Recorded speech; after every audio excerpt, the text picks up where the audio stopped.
Hi.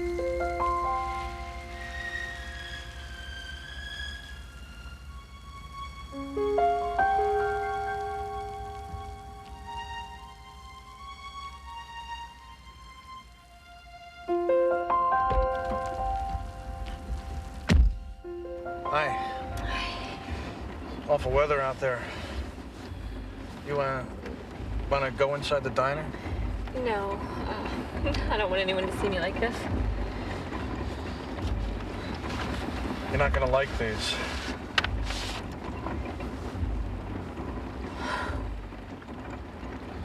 It's what you thought. On a dark, rainy day in the fall of 1986, Helle Crafts learned from a private investigator that her husband was having an affair. Is that your husband? Yes. That's Richard. Shortly after this meeting, Helle Crafts disappeared. This is the story of how forensic science solved the puzzle.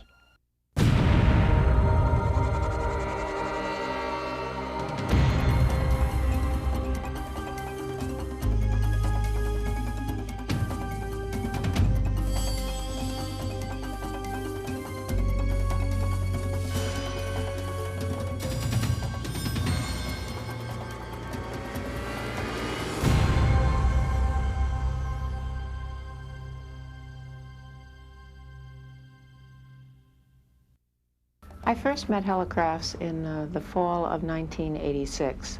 She came in to see me and was discussing the possibility of a divorce from her husband. She was very concerned about what was happening at that time. She was also concerned about potential violence, shall we say. By all accounts, 39-year-old Helle Crafts was a caring mother of 3 young children in an unhappy marriage. She strongly suspected the affair. She felt she knew who the individual was, but she really wanted some confirmation.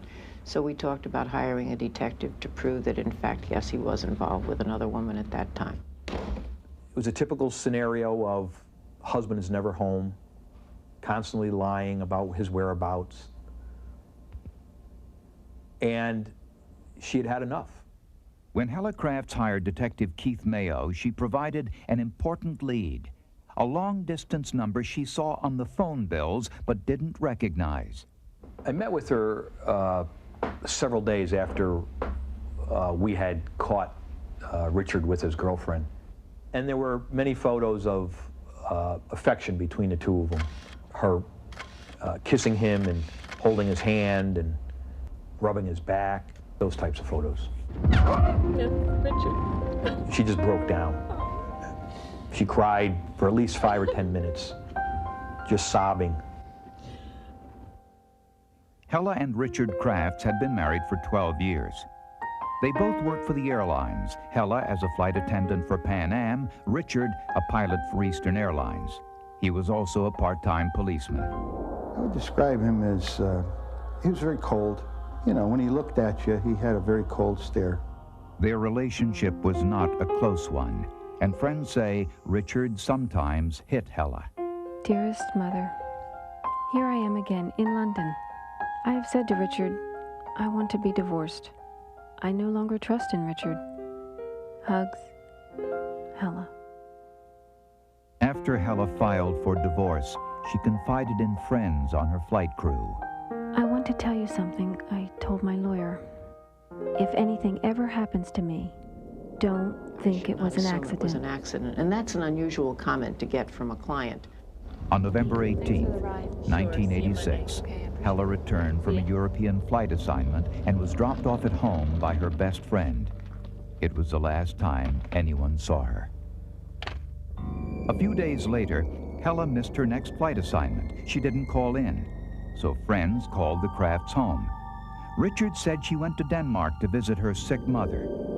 Later, he told a different story, that Helle was on vacation with a friend. All which proved not to be true. And when this all came together, one started talking to the next, there was a collective sense of panic in a short time. The friends were basically telling me that she had disappeared. and that she was not the type of individual who would do this. She had 3 small children. So I called Keith Mayo. I immediately told Diane that I thought we should go over to the Newtown Police Department to report her missing. And they just turned a deaf ear on us. So Mayo launched his own investigation. In this home video, the Crafts' live-in nanny talks about some mysterious dark stain she noticed on the carpet shortly after Helle disappeared. And the inside the bedroom door was a spot, a black spot? Yeah. How big would you say it was? Half this big. How, about that big? Yeah. Did it look like a stain? It looked like it was stained, but it hadn't been there before. The fact that there was new carpet in the master bedroom and Richard ripped up the carpet and wouldn't give the nanny an explanation as to why. Also suspicious, a large freezer missing from the garage. And credit card receipts showed that Richard had rented a commercial wood chipper right after Helle disappeared. Had something happened to Helle inside the house, and was her husband involved? Police asked Richard Crafts to take a lie detector test. Did you kill your wife? No. Do you know your wife's whereabouts? No. Did you have anyone kill your wife? No. Showed very little reaction at all. There was nothing that either my partner saw or I saw that indicated that he was lying. With Helle Crafts still missing and no leads, Connecticut State Police called in their secret weapon, forensic expert Dr. Henry Lee. Dr. Henry Lee is the director of the Connecticut State Police Forensics Laboratory and one of the world's most respected forensic experts. He accompanied police as they searched the Crafts' home. We start examine some piece of physical evidence and found some tiny clue. On the mattress, Dr. Lee discovered 5 tiny stains, so small they could barely be seen. Could they hold the key to the disappearance of Helle Crafts? An orthotolidine solution on the mattress fibers turned blue. It was blood. A species test proved it was human blood. But was it Helle's? An antigen test revealed type O positive, the same type as Helle Crafts. And microscopic analysis revealed it was circulation blood and not menstrual. You have a circulation blood now, which means a blood vessel has to be injured to create such a pattern.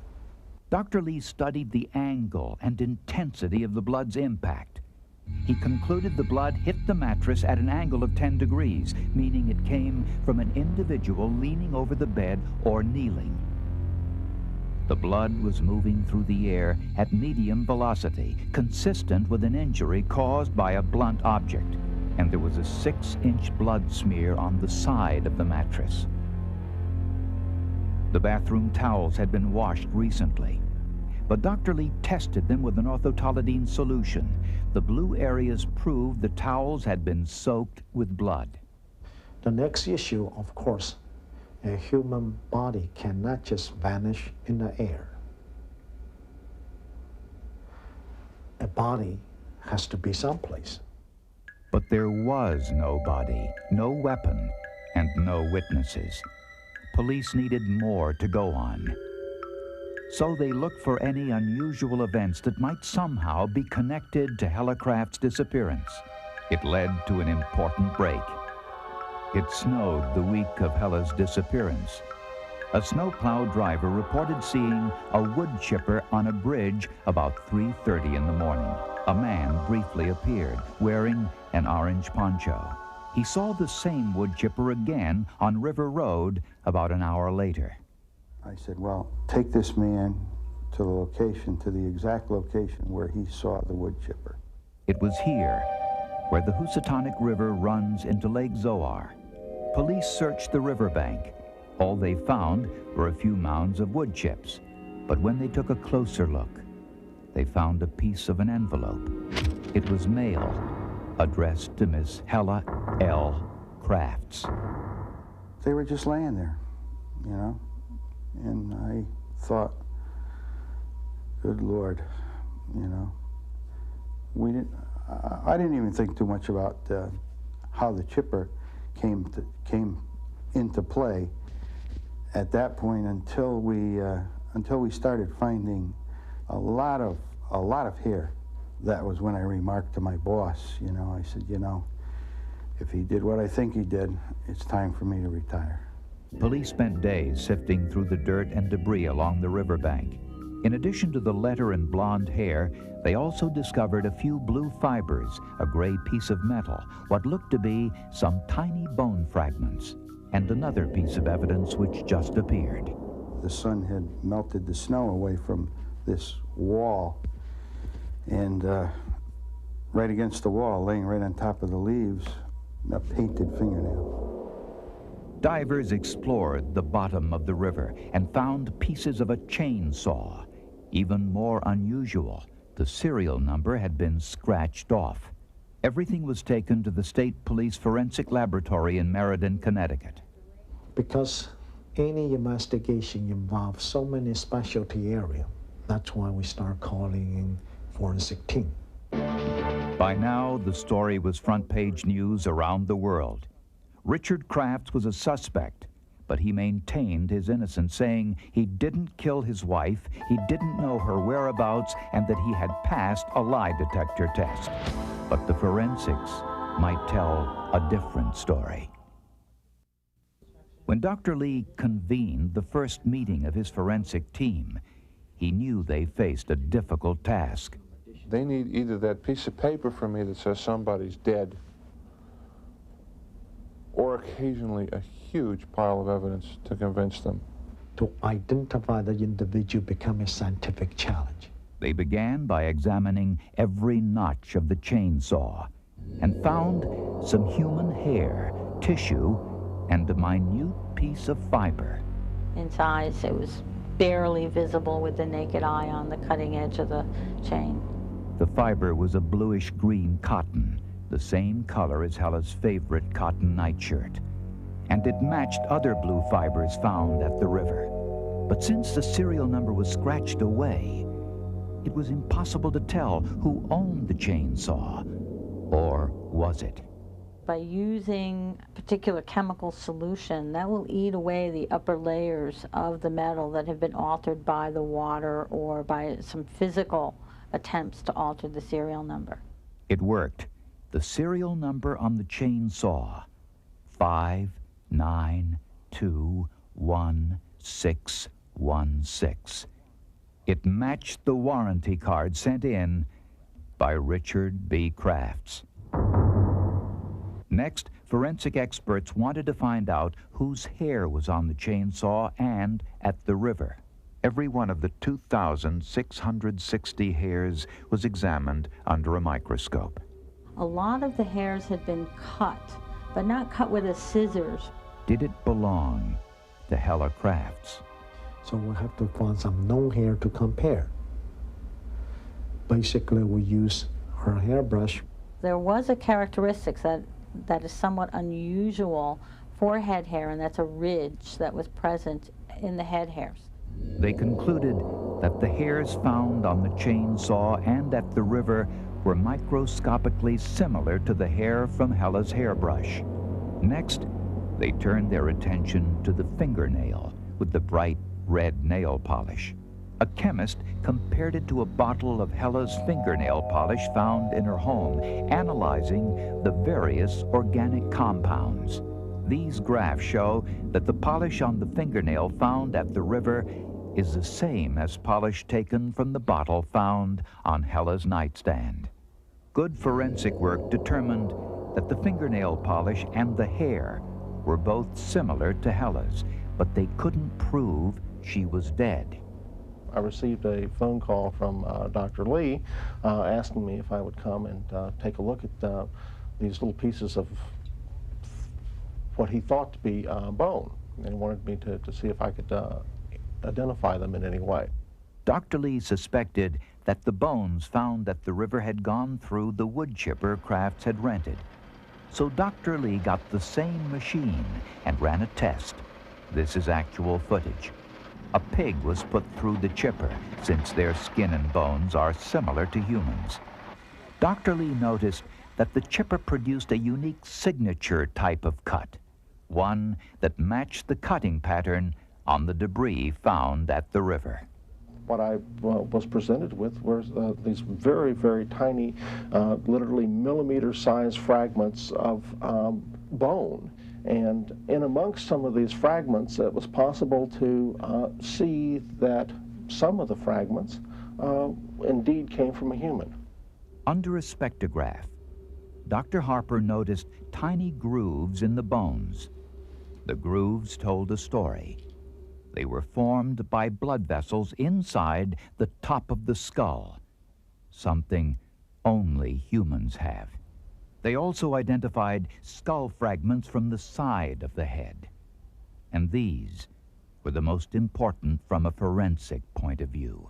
So if the fracture's beveling outwards, we know the force came from the inside. We know it was a whole lot of force. So we didn't know if that's what killed her.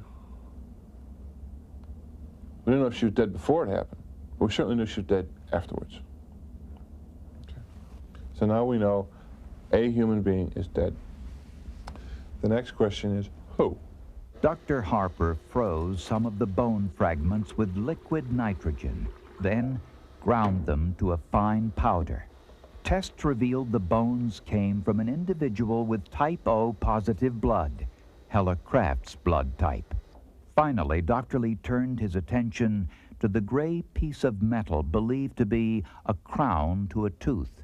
But there was no human remains on that crown, so that couldn't be used as a form of identification. They needed more. So Dr. Lee asked Dr. Karazoulis himself to go to the river where he searched for 5 days. Then, a break. I'd been at the crime scene for maybe 8 hours. I slipped and fell into the brook. And I had a pail, and I was picking evidence up. And I cleaned my hand off in this pail that I was collecting evidence in. When I came into the tent, I put all the contents of the pail down.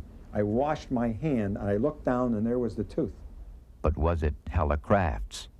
And I was able to match all the years of different x-rays. I imagine it was from 1986 back to 1982. So I had no doubt in my mind that the tooth I found came from Helle Craft's mouth. Finally, the forensic team had an actual match. And they say, Helle Craft's teeth are in this pile. And they were knocked out of her head violently. And we have a human head going through violent injury in the same pile. So we said, that means Helle Craft is dead. Period. Based on the forensic evidence, Richard Crafts was arrested and charged in the murder of his wife. What happened to Helle Crafts? Based on the forensic evidence, a reasonable scenario can be pieced together. Hey, thanks for the ride. On November 18th, Helle Crafts returned from her flight to Germany around 7 p.m. She put the children to bed around 8. The nanny had the night off and wasn't expected home until midnight. Before going to bed, Helle changed into her favorite blue nightshirt, looked through her mail, stuffed it into her pocket, and began changing the sheets. I don't believe you. You know, I can't take this anymore. Why don't you just get out? No, Go you see. get out. You get out. Leave me alone. Then it happened quickly.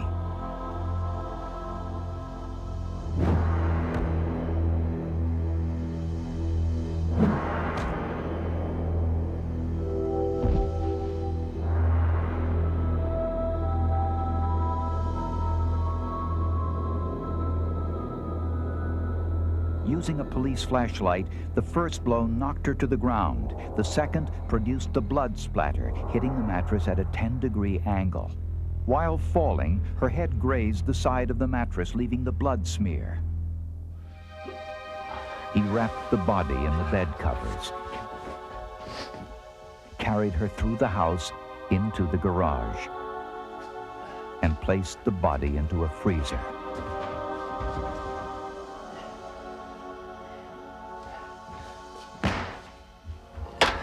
Richard tried to clean up the blood with some towels which were later washed, but traces of blood remained on the towels, later discovered by Dr. Lee. Marie Thomas, the nanny, arrived home around 2 a.m. and went right to bed. At daybreak, Crafts took the children and the nanny to his sister's house, saying their mother had left earlier. Hurry! Hurry up! He then rented the largest commercial wood chipper he could find and a U-Haul truck, using his credit card. By nighttime, Helle's body was completely frozen. Crafts transported the remains, along with a chainsaw and some wood, to the river. The snowplow driver spotted the wood chipper on a bridge around 3:30 in the morning, and again near the river an hour later. Using his chainsaw, Crafts dismembered Helle's frozen body and put the pieces through the chipper along with some wood. Since the body was frozen, it produced little, if any, blood splatter. Most of the debris blew into the river. Only a few pieces fell short, landing on the bank. The mail Helle placed in her nightshirt pocket passed through the chipper, virtually untouched. Before leaving, Crafts took apart the chainsaw, scratched the serial number off, and threw the pieces into the river. How close was the brutal murder of Helle Crafts to the perfect crime? Boy, damn close. Damn close. If that person truly believes they're not going to be caught and there's no fear or threat to them, they could get by a polygraph test. The key solving this case is so-called teamwork. Assemble a good team and work together. Amazing. The human body writes so much of its history in itself.